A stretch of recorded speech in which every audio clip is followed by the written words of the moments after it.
আসসালামু আলাইকুম আমার কলিজার বন্ধুরা,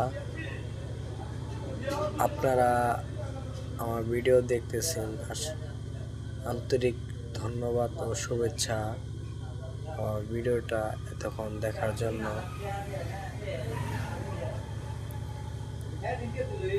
তো আপনারা যদি চান তো আমি অফিস করতে পারবো। আমার কথা এটুকু। সবাই ভালো থাকবেন, সুস্থ থাকবেন, এটার জন্যই। আসসালামু আলাইকুম, ভালো থাকেন সবাই।